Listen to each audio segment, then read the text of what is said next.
Hey guys, thanks for tuning in to Rob's Rides. It's Rob, keeping it 100 with all things amusement. And if you're watching it, please get your hands out of your pants. So this is the top 10 rides at Six Flags over Georgia.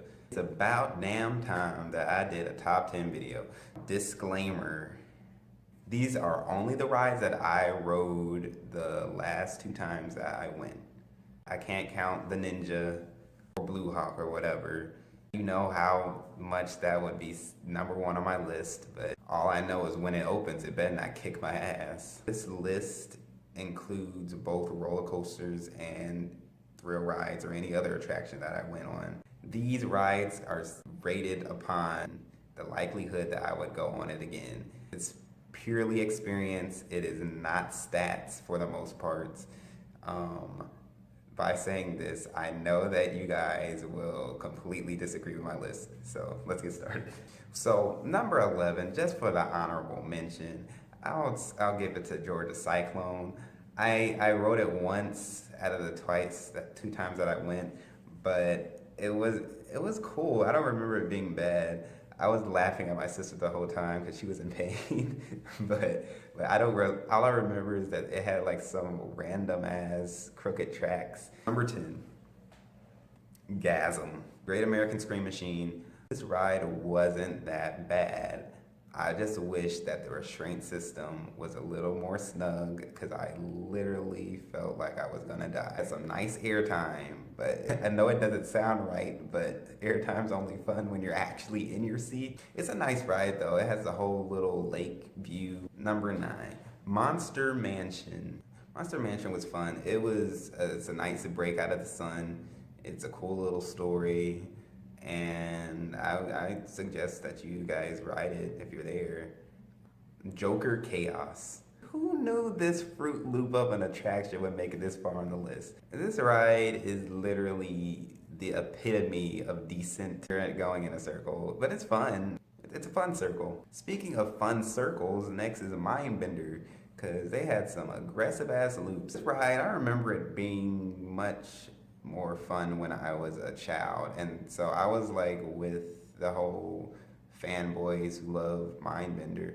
But after riding it again, it was cool. But Daredevil Dive, nice ride, awful line. Literally the line, especially now that it has this VR, it is not worth the ride. I didn't think that the ride was bad. It was glossy smooth. Had like some quick inversions and stuff like that. It was a really nice attraction. But to wait hours for that, nah, man, Pixar, no, nah. Superman Ultimate Flight ride was fun. I feel like when it first debuted, it was just much bigger than it is now. Now it's just like sitting there in the corner of the park. It's not really driving that much pull to get everybody back there. It's really forgettable actually. That the pretzel loop is A1. If you're there, I definitely suggest that you guys ride it, but if the lines are ridiculous, go somewhere else, man. Fuck with that shit.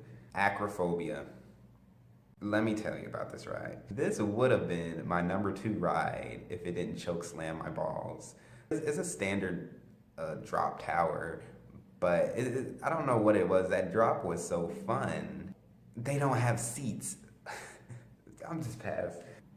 Georgia Scorcher, however, it did not choke slam my balls. Instead, it was holding them like a baby at a Baptist church. It was kind of like playing hot potato with them. But that's a nice ride as well. It's like right at the front of the park. It's definitely the first ride you should go to. Unless it's going to be a ridiculously busy day, then just Goliath, go. Speaking of Goliath, number 2. Everybody's going to be like, you are insane. This is definitely number 1. And you don't know roller coasters at all. But for some reason, it was bullshitting. Like when I went, I guess I'm just so used to the Diamondback at Kings Island. And like the Diamondback is just something about their drops is just steeper. Everything's just more put together. This, like those big drops, they weren't getting it for me. And so I really didn't really like that ride until the last 3 bunny hops. Those were really the best part. And that color scheme.